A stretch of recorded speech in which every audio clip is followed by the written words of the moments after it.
Assalamualaikum warahmatullahi wabarakatuh. Kembali dengan saya Lutfi di laporan teknik reportase dan investigasi berita, di mana saya akan melaporkan materi di minggu lalu mengenai jurnalisme investigasi dalam memperkuat demokrasi. Kondisi jurnalisme di dunia. Pertama ada indeks kebebasan pers di dunia.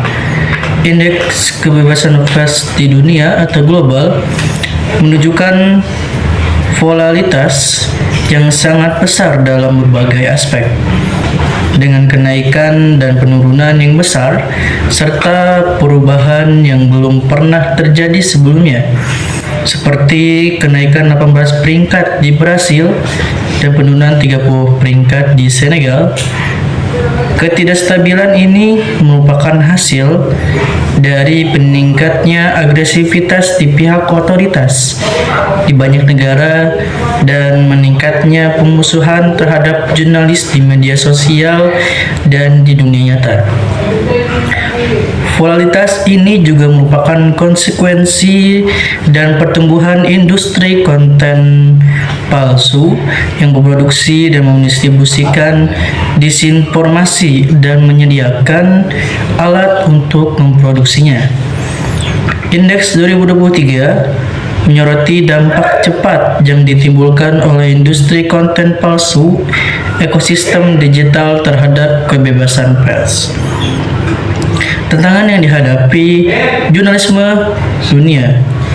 Jurnalisme dunia saat ini telah beroperasi dalam landscape yang berkembang pesat dengan peluang luar biasa dan tantangan signifikan. Tantangan yang dihadapi jurnalisme dalam setiap era dapat diamati melalui berbagai aspek yang terus berkembang seiring waktu. Pada masa kejayaan media cetak yang mendominasi dunia pers dari abad ke-17 hingga pertengahan abad ke-20, salah satu hambatan utama adalah terbatasnya akses informasi serta kontrol ketat yang diterapkan oleh pemerintah atau pemilik media besar terhadap konten berita yang disebarkan. Hal ini menggarisbawahi pentingnya jurnalisme untuk beradaptasi dengan perubahan sambil tetap menjaga nilai-nilai fundamental seperti akurasi dan pelayanan publik. Kondisi jurnalisme di Indonesia. Pertama ada indeks kebebasan pers di Indonesia. Pers yang menghadapi berbagai tantangan seperti tekanan politik, disinformasi, dan kekerasan terhadap jurnalis. Meskipun berada di kategori cukup bebas, situasi ini menuntut perbaikan signifikan agar kebebasan pers dapat berfungsi optimal sebagai pilar demokrasi.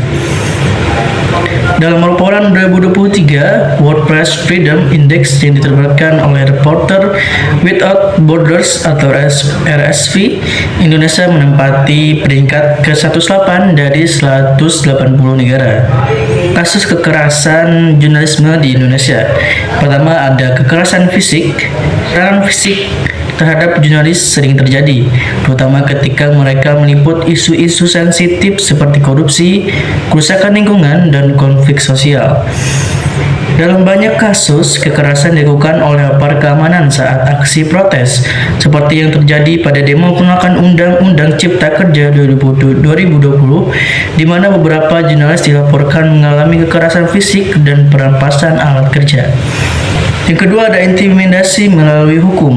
Hukum seringkali digunakan sebagai alat intimidasi terhadap jurnalis. Undang-Undang Informasi dan Transaksi Elektronik atau Undang-Undang ITE menjadi salah satu instrumen yang paling sering dipakai untuk mengkriminalisasi pemberitaan. Misalnya, beberapa jurnalis yang melaporkan dugaan korupsi atau pelanggaran lingkungan menjadi target pelaporan balik oleh pihak yang diberitakan. Ketiga ada ancaman cyberdoxing. Di era digital, ancaman terhadap jurnalis meluas ke ranah daring.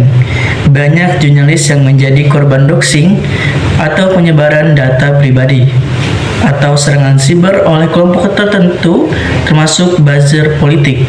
Ancaman ini menciptakan tekanan psikologis bagi para jurnalis yang kadang membuat mereka mundur dari peliputan isu-isu kontroversial. Keempat, ada kasus pembunuhan yang belum terselesaikan.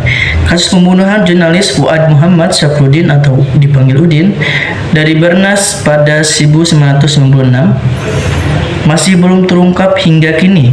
Ketidakmampuan pemerintah untuk menyelesaikan kasus seperti ini menciptakan budaya impunitas, di mana pelaku kekerasan terhadap jurnalis merasa bebas dari hukuman.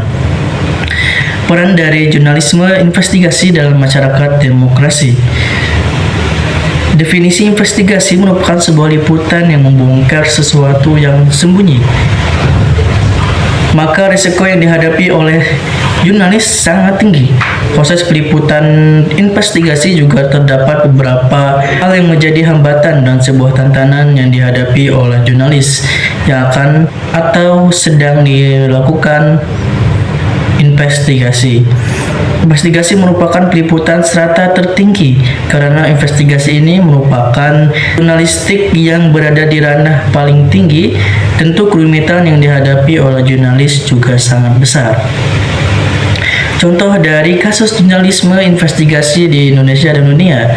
Di dunia, ada skandal Watergate adalah salah satu contoh yang paling ikonik dalam sejarah jurnalisme investigatif. Pada tahun 1972, dua jurnalis dari Washington Post, Kurt Besson dan Bob Woodward, memulai penyelidikan tentang serangkaian kejadian mencurigakan di kantor Komite Nasional Partai Demokrat. Di Indonesia sendiri, perusahaan Indonesia menggenjot produksi nikel, materi mentah untuk baterai, terutama untuk digunakan di kendaraan listrik, demi memenuhi permintaan global yang kian naik. Reportase investigasi Tempo menemukan bukti yang menunjukkan beberapa perusahaan telah menambah tanpa izin dan lalu menjual material ke pabrik pemroses dengan menggunakan dokumen dari perusahaan-perusahaan lain, sehingga membuat mereka bisa mencuci nikel yang diperoleh secara tidak pantas. Dampak dari jurnalisme investigasi terhadap transparansi dan akuntabilitas. Pertama, ada meningkatnya transparansi, mendorong akuntabilitas, penguatan demokrasi, perubahan kebijakan, dan perlindungan hak asasi manusia. Sekian laporan dari mata kuliah Teknik Reportase dan Investigasi Berita. Kita jumpa di minggu depan. Saya Zulkifli pamit undur diri. Wassalamualaikum.